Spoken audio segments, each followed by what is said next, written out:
एक जिम्मेदार राजनीतिक दल जो सत्तारूढ़ दल है, उससे आप क्या इस गंभीर माहौल में, इन गंभीर सवालों में इस तरह की कार्टूनगिरी की उम्मीद कर सकते हैं क्या? लेकिन हो रही है। जब द्वंद्व चल रहा था तब भी कांग्रेस पार्टी और विपक्ष इनके साथ खड़ा था, लेकिन ये तब भी हमारे साथ नहीं खड़े थे, तब भी इसी तरह की हरकतें कर रहे थे, तो वाहियात हरकतें कर रहे थे। अरे सवाल पूछा जा रहा है, जवाब दीजिए। जो डीजीएमओ ने हमें बताया, पूरा देश उससे संतुष्ट है, उसमें कोई शक नहीं कि पाकिस्तान के कितने जेट गिराए, कितना उनको नुकसान किया, हमें बड़ा गर्व है इस बात पर। लेकिन इस देश के राजनीतिक नेतृत्व पर हमें भरोसा नहीं है। हम उनसे सवाल पूछेंगे, बार बार पूछेंगे। आप खुद बोलते हैं आपने पाकिस्तान को पहले ही सूचित कर दिया, पाकिस्तान को सूचित कर दिया और पुंछ के नागरिकों को नहीं किया। जो 15-16 लोग हमारे सिविलियंस मारे गए उनको भी सूचित कर देते, लेकिन पाकिस्तान को सूचित कर दिया। आपने पाकिस्तान को सूचित किया तो क्या अजहर मसूद इसीलिए भागा? क्या हाफिज सईद इसीलिए बच गया? और इस सूचना देने के बाद भारत को क्या क्या नुकसान हुआ, ये आतंकी तो आपके सामने भाग ही गए। तो इसका तो जवाब हम पूछेंगे ना। ये सवाल जब पूछें तो इस तरह की हरकतें, रही बात निशाने पाकिस्तान की, तो इन्हीं के नेता मोरारजी देसाई थे, उनको मिला। और तो किसी को इस देश में निशाने पाकिस्तान किसी नेता को नहीं मिला।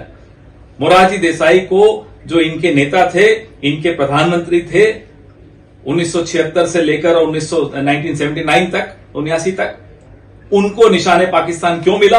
क्योंकि उन्होंने जनरल जियाउल हक को रॉ की तमाम गोपनीय सूचनाएं लीक कर दी थी। और ये इतिहास में दर्ज है, कोई व्हाट्सएप यूनिवर्सिटी की बातें नहीं है ये।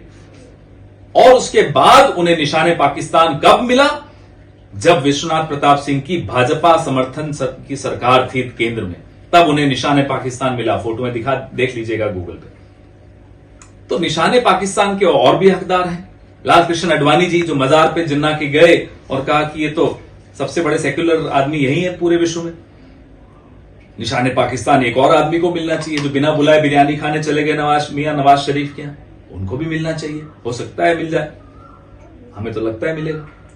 इसके अलावा सर आपने, और एक और है हकदार निशाने पाकिस्तान, जिन्होंने पहले ही at the start of the action, ये उन्हीं के शब्द हैं, जयशंकर जी के, उन्होंने उनको फोन पे बता दिया था कि हम एक्शन सिर्फ आतंकी ठिकानों पे कर रहे हैं। उससे पाकिस्तान को कितना लाभ दिया उन्होंने, हो सकता है उन्हें भी मिल जाए। लेकिन अमेरिका से उनकी घनिष्ठता बहुत है, तो अब देखते हैं उनको किस देश का क्या अवार्ड मिलता है। अमेरिका से किसने ये टिप्पणी की? क्या वहां के किसी विदेश सचिव ने टिप्पणी की थी, या किसी प्रवक्ता ने टिप्पणी की थी? अमेरिका से ये दावा खुद अमेरिकी राष्ट्रपति ने 7 बार किया। यहां से जवाब किसको देना चाहिए? आप यही उम्मीद करेंगे ना, प्रधानमंत्री को जवाब देना चाहिए। क्यों नहीं दे रहे जवाब? ये मुंह बंद क्यों हो जाता है अमेरिका और चीन के सामने प्रधानमंत्री का? डर किस बात का है? ऐसे कौन से राज हैं उनके पास इनके कि ये घबराते हैं जवाब देने से? दीजिए ना जवाब। अरे अब तो आपका वो वीजा भी कैंसिल नहीं कर सकते, आप प्रधानमंत्री हैं। डर किस बात का है आपको? अगर उसी बात का डर है तो पहले तो उसी बात से डरते थे। तो दीजिए जवाब। विक्रम मिश्री जी के माध्यम से जवाब देते हैं, उसके बाद ट्रोल भी उन्हीं को कराओगे। ये अफवाहें भी आप ही फैलाते हो न्यूक्लियर की, फिर कहते हो न्यूक्लियर नहीं था कुछ भी। ये इस तरह से क्या देश चलाए जाते हैं? बार बार डोनाल्ड ट्रंप दावा करता है और आप जवाब नहीं देते, तो हम क्या माने? आप डरते हैं उनसे या वो सच है? क्या है? सवाल सिर्फ सरकार से पूछे जा रहे हैं। सेना ने जो बोलना था उन्होंने बोला और हमें उस बात पर भरोसा है। गौरव गोगोई जी ने अच्छी तरह से उत्तर दिया है और देंगे भी, हम सब देंगे उत्तर। लेकिन इस तरह की हरकतें एक मुख्यमंत्री को शोभा नहीं देती। ज्यादा दिन ये मुख्यमंत्री भी नहीं रहेंगे और ज्यादा दिन ये जेल के बाहर भी नहीं रह सकेंगे।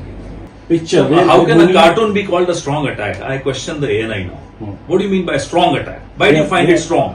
Just because you juxtapose two faces together, it becomes a strong attack? We are not asking questions from the army. We are asking questions from the political leadership. That too after Jaishankar made that remark that he had informed Pakistan at the start of the action. What does this mean? How do you translate it?